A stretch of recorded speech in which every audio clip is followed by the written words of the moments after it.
Aguas, ahí viene el camión.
Todo lo agarro,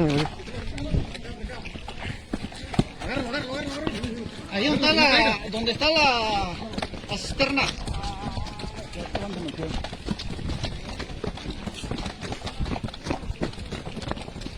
Es que es interesante lo de esto.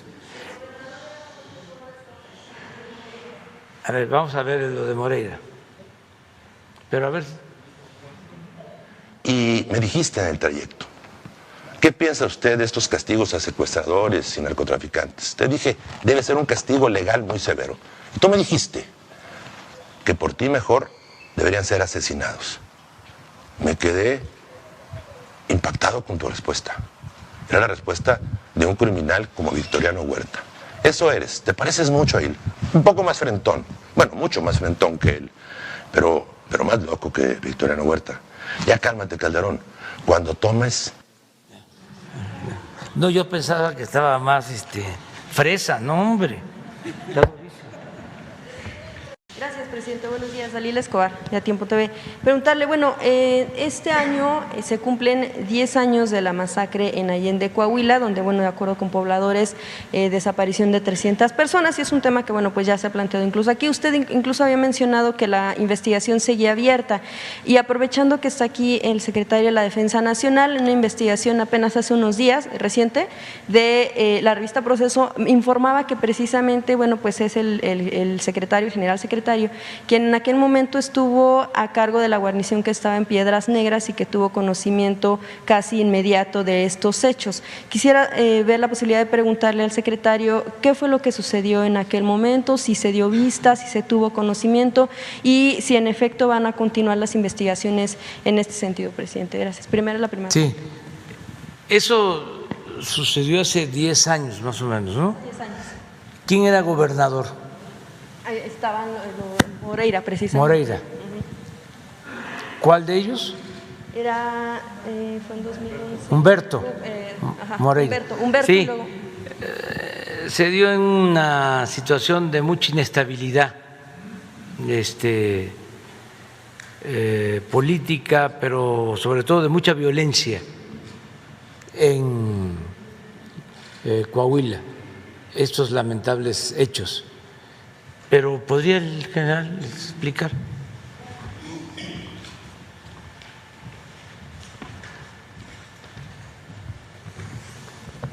Bien, sí, efectivamente en el 2011, con fecha 1 de marzo, yo tomo oficialmente posesión de esa guarnición. Llego días después, esto sucede, lo que usted menciona, el día 18. Prácticamente estaba yo llegando ahí. Pero las responsabilidades de las guarniciones en aquellos momentos no eran las que ahorita se tienen. Las guarniciones militares no tienen una responsabilidad operativa, sino es una responsabilidad administrativa. Así estaba, así está, de hecho, nuestro reglamento de guarniciones militares. No se tenía injerencia. Yo cuando llego ahí no tenía más personal que el que estaba ahí en la guarnición, 22 elementos entre oficinistas, personal que atendía la parte administrativa de la guarnición. No había tropas para realizar operaciones, repito, porque no eran actividades o no tenía responsabilidad la guarnición en ese ámbito.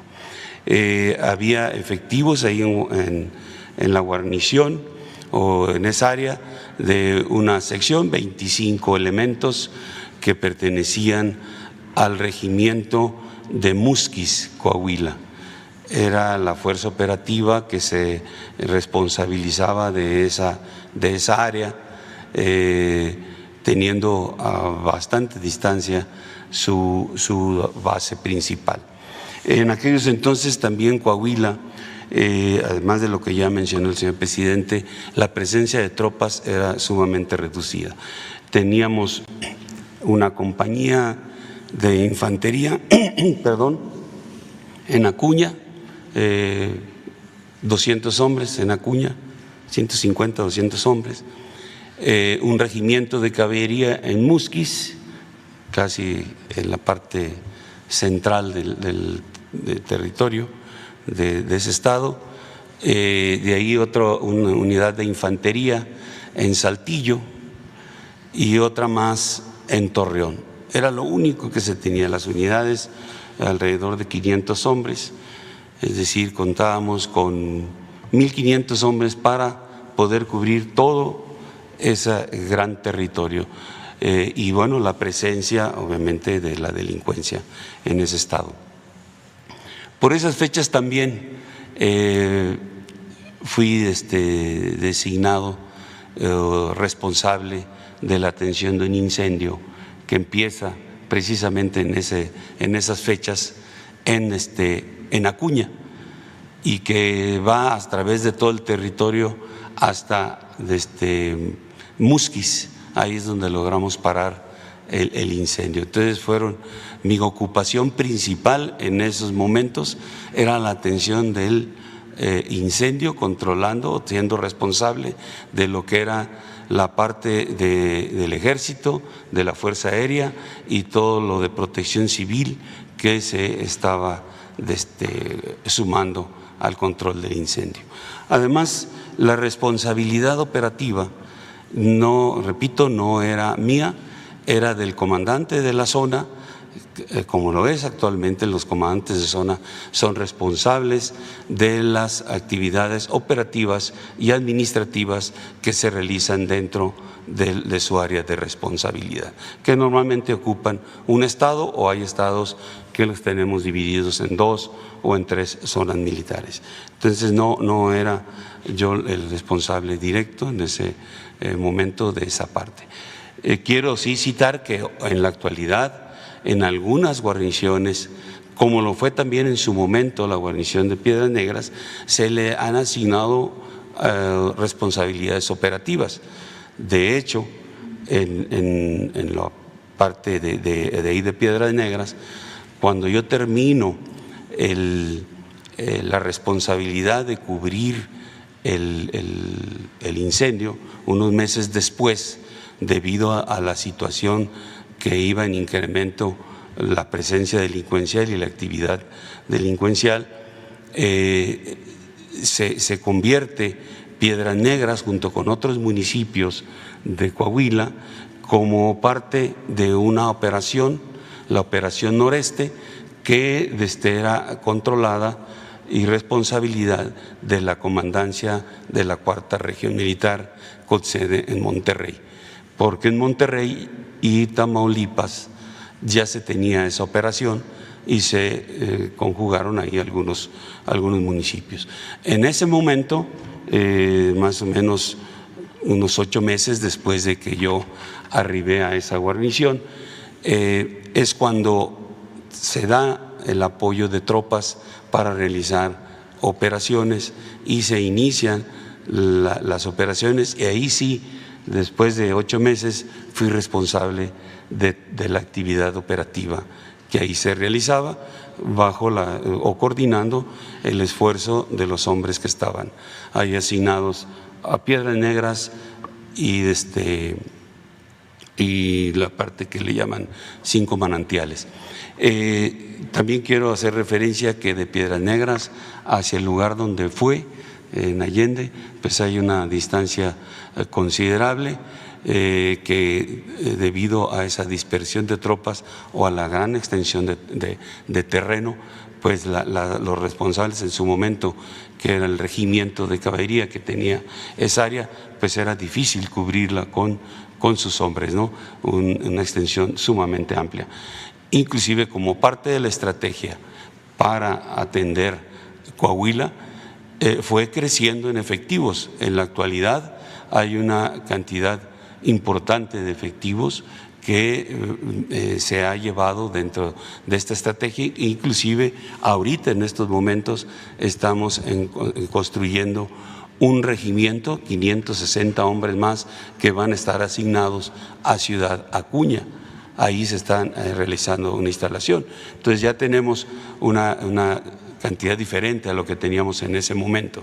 Hay unidades en Piedras Negras, ya no es solamente esa guarnición, hay una unidad de caballería con 560, 580 hombres, otra más que va a haber en Acuña, tenemos una más al centro del estado, en Monclova, tenemos seguimos con el batallón de Saltillo, el de Torreón, y además una brigada de policía militar que está en San Pedro de las Colonias, 3,000 hombres, y una fuerza que está integrada en La Laguna, donde es la responsable de atender toda la parte de La Laguna. Entonces, en la actualidad nos permite tener un cubrimiento importante del terreno que tiene Coahuila, que anteriormente no se tenía. General, Gracias. nada más puntualmente preguntarle si en aquel momento entonces sí tuvieron conocimiento, y aunque no fuera la facultad, pues contaban con esa información, pero no se atendió o no se pasó a la instancia correspondiente, solamente… En aquellos momentos también había una particularidad. Para poder, precisamente por lo que no se tenía la condición que hoy se tiene en la actual administración federal, que era el que no podíamos actuar en el ámbito de la seguridad pública.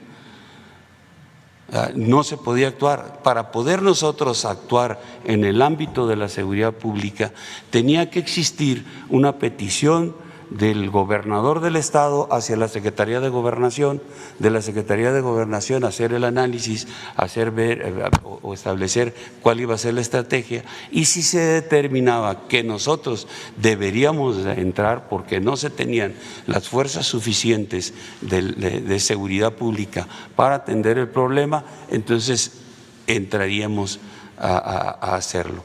Entonces tenía que nuestra participación era generada de una petición de las autoridades civiles, cosa que no ocurrió. Eso no ocurrió nunca. Entonces no se podía participar. Hoy en la actualidad tenemos, gracias a que se hizo la modificación en la Constitución, en nuestra Constitución, pues tenemos la oportunidad de participar en el ámbito de la seguridad pública, que eso ha ayudado grandemente porque no hay ese obstáculo tan grande que existía anteriormente para atender el ámbito de la seguridad.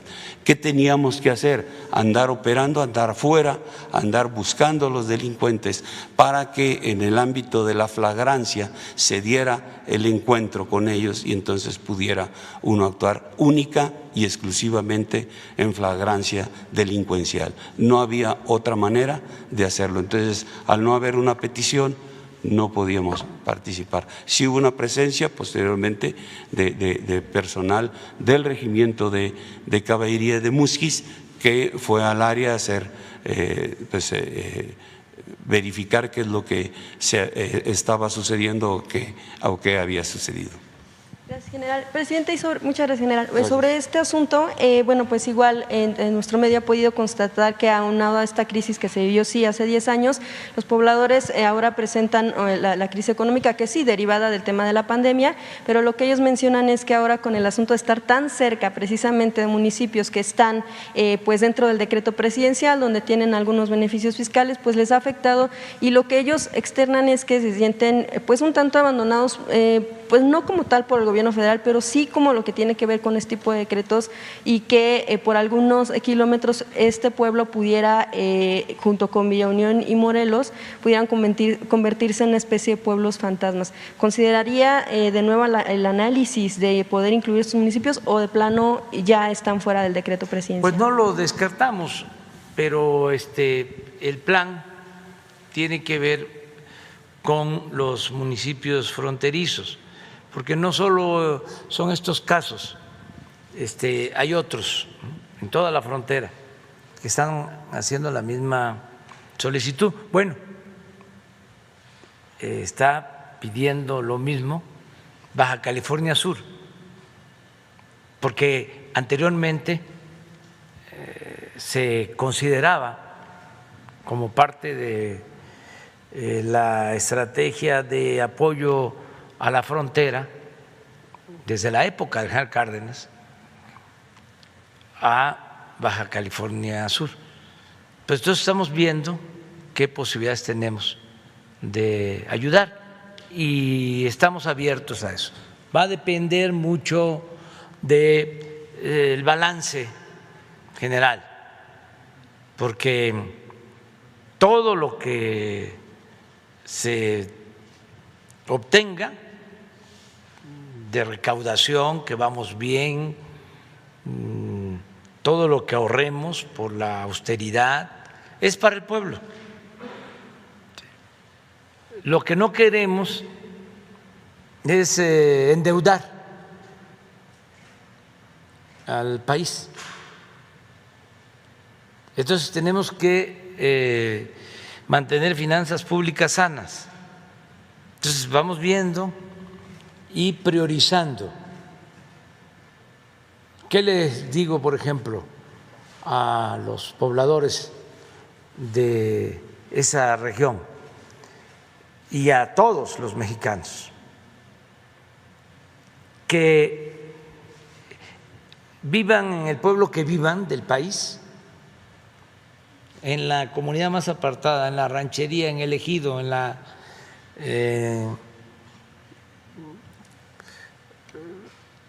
zona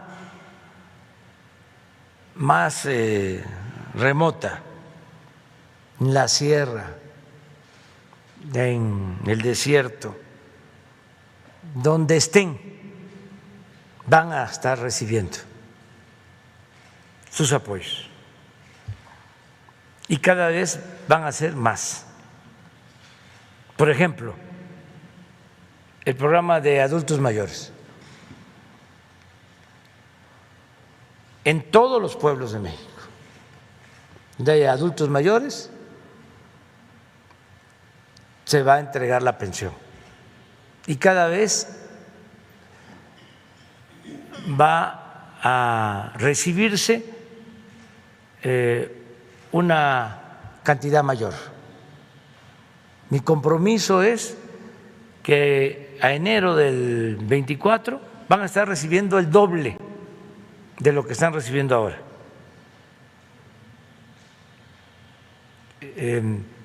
Pero así también las niñas, los niños con discapacidad y todos los discapacitados, porque estamos buscando un acuerdo con los gobiernos de los estados, ahora que vinieron los nuevos gobernadores electos, ellos quieren que se establezcan convenios con la Federación para que ellos pongan un 50%, nosotros 50% restante, y no solo se dé la pensión para discapacidad a menores de 18 años o hasta 18 años, sino de 18 a 64, que ya a partir de los 65 ya es la pensión de adulto mayor. Bueno, entonces, como hay discapacitados de 18 a 64 años que no están recibiendo pensión, ellos estarían en condiciones de aportar el 50% y nosotros el restante 50%, para tener a todos los adultos mayores con pensión y a todos los discapacitados. Estamos hablando de 6 millones de discapacitados. Sí, porque lo que se tiene ahora es 1 millón de niñas y niños, esos pobres, esos todos, y también discapacitados que reciben la pensión de adultos mayores. El censo del 20 habla de 6 millones. Ya comenzó, incluso ya se está entregando a mayores de 65. Vamos poco a poco. Consideramos que para febrero, marzo del año próximo ya están todos integrados, mayores de 65, o sea, para la pensión adultos mayores. Entonces, decirles de que aunque estén muy lejos y piensen que están olvidados, no están olvidados, porque nosotros estamos trabajando para que toda la población sea atendida y vamos a ir avanzando. Gracias, presidente. En un segundo tema ya para finalizar, el asunto de Aguililla, Michoacán, pues no ha cesado la tensión entre la población. Bueno, primero, como hablaban ya también de grupos del crimen, esos que se están disputando el terreno, pero también de eso ha pasado a confrontaciones de alguna manera entre la población y militares. Sabemos que ahí también hay una base militar donde apenas hace unos días hubo un enfrentamiento donde hubo incluso balazos al aire por parte de militares, pero también por parte de pobladores el ingreso de un camión de basura a la basera. Ellos lo que mencionaban es que han optado o han querido optar por la vía pacífica, pero lo que consideran es que no han encontrado una respuesta favorable por parte del ejército, porque por ejemplo los grupos del crimen les han cortado la luz, les han cerrado los espacios carreteros, y que eso de alguna manera ya es una tensión que consideran ya no se debería de soportar. Incluso algunos pues sí cuestionan que antes de empezar a decir que es cosa heredada, lo que deberían o lo que quieren ver es que el Estado actúe. Incluso el propio gobernador ha mencionado que si los militares no han actuado es por orden de usted, y que ello lo que considera es que debería haber una coordinación para que empiecen a actuar en esa zona, porque los pobladores están llamando incluso también a que usted acuda a la zona. ¿Va a acudir? ¿Cómo va a resolver esta situación en el Aguililla? Sí, primero haciendo un llamado a la población de Aguililla y de toda esa región de Michoacán, a la gente, a los campesinos, a los productores, a los comerciantes, a religiosos, a todos, a que se ayude a conseguir la paz, que no se tome el camino de la violencia, de la confrontación, que hagamos a un lado del odio, del rencor, que llevemos a la práctica el principio del amor al prójimo, que no nos hagamos daño, no a la violencia, sí a la paz, al diálogo y que no se dejen manipular por grupos delictivos que tienen otros propósitos, que aunque aparentan ser muy buenos y les reparten despensas o les ayudan, solo los están utilizando, y que nosotros estamos en la mejor disposición de ayudarlos a toda la población, pero que no opten, que no decidan por querer resolver las cosas con violencia. Se los pide el presidente de México. Conozco el Aguaje, conozco Aguililla, conozco toda esa región y conozco al pueblo de Michoacán. Y es un pueblo bueno, un pueblo trabajador. Entonces, que no se dejen llevar, que no los enganchen, porque hay 2 o 3 grupos. Entonces, quieren apoderarse de territorios y provocar confrontación y pérdida de vidas humanas. Y nosotros no queremos eso, no queremos que nadie pierda la vida. Y aquí incluyo a todos. No quiero que pierdan la vida quienes están en las bandas delictivas. No quiero que pierda la vida a nadie. No estoy de acuerdo con la vía violenta. Soy pacifista. Y aunque se burlen, porque tengo una razón de fondo, aunque se burlen, voy a seguir diciendo: abrazos, no balazos. La paz es fruto de la justicia. No se puede enfrentar la violencia con la violencia, no se puede enfrentar el mal con el mal, no se puede apagar el fuego con el fuego. Ya se abrió una mesa de diálogo, pero con mucha claridad también les digo: no puede dejarse sin protección a la población. Tiene que seguir el Ejército y la Guardia Nacional, porque si no, se convierte en terreno de nadie o de quien se impone mediante la violencia y somete, y eso no lo vamos a permitir. El Estado tiene como función básica garantizar la paz y la tranquilidad.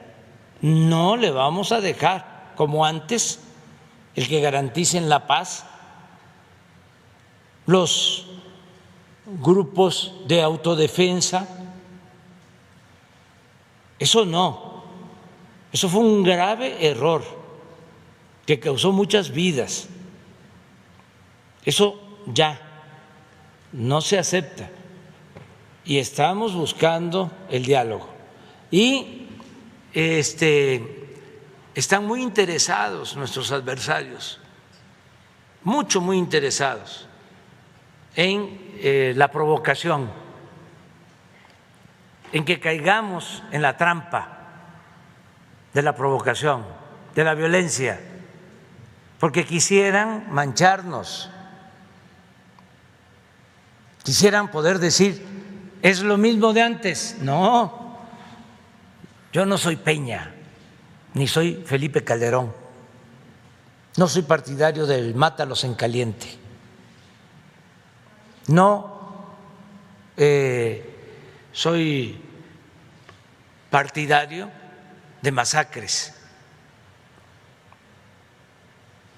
no soy partidario de torturas,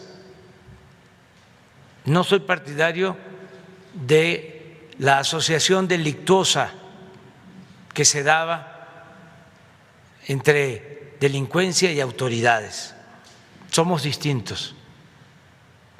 Entonces, hay mucho interés. O sea, vivimos asediados porque son temporadas o es una temporada de canallas, temporada de sopilotes, de quienes quisieran que fracasáramos, pero no, tenemos ideales, tenemos principios y vamos a seguir adelante y vamos bien y vamos a cuidar nada más no caer en ninguna provocación y al mismo tiempo, qué bien que tenemos esta posibilidad de comunicarnos con la gente,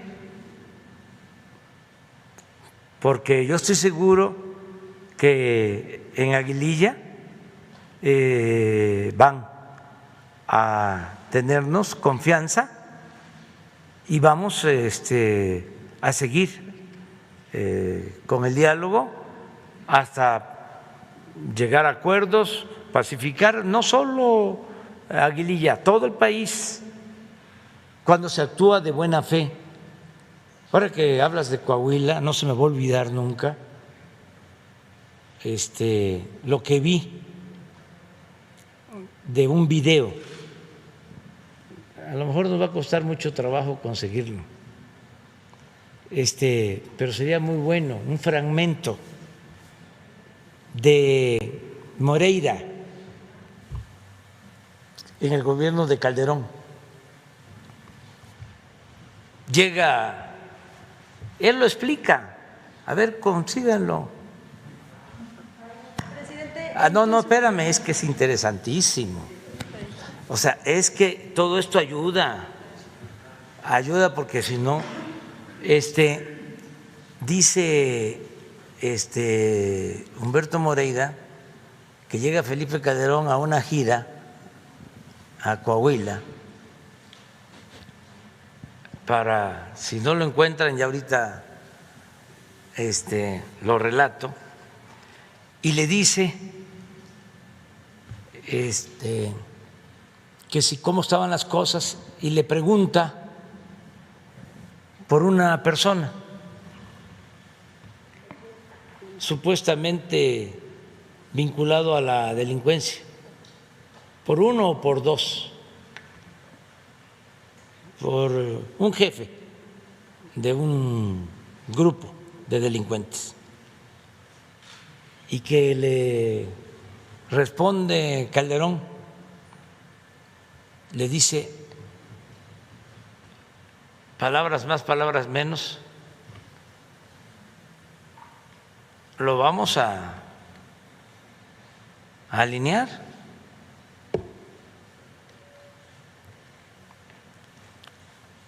A ver si cuando se escuche el video, ¿cuál fue la palabra que usó? Y dice Moreira, me diste miedo, Felipe. Para que le haya dado miedo Felipe a Moreira, imagínense cómo eran las cosas en ese tiempo. Entonces, ya no es lo mismo. ¿Y por esa razón no actuará el ejército en Aguililla por las mesas de negociación? Para buscar que se logre un acuerdo y se evite la violencia, la confrontación, porque hasta se podría decir, es entre ellos. Antes así se decía, como si no fuesen seres humanos. Sí, hay muchos homicidios, pero es entre ellos, es enfrentamiento entre ellos. Sí, puede ser enfrentamiento entre ellos, pero nosotros tenemos la obligación, como Estado, de proteger la vida de todos. ¿Cuándo va a Aguililla, presidente? Voy a ver cuándo puedo ir, y también no voy porque no quiero hacerle el caldo gordo a la prensa amarillista y a nuestros adversarios. ¿Se imaginan si voy a estar en eso? Híjole, el Reforma y el Universal y las televisoras y todos hablando nada más de eso. Estoy pendiente, estoy atento, estamos actuando, pero pues no me estoy chupando el dedo, por algo soy el presidente de más edad en la historia de México. Hasta lo dicen mis adversarios y hasta les concedo razón, ya estoy chocheando.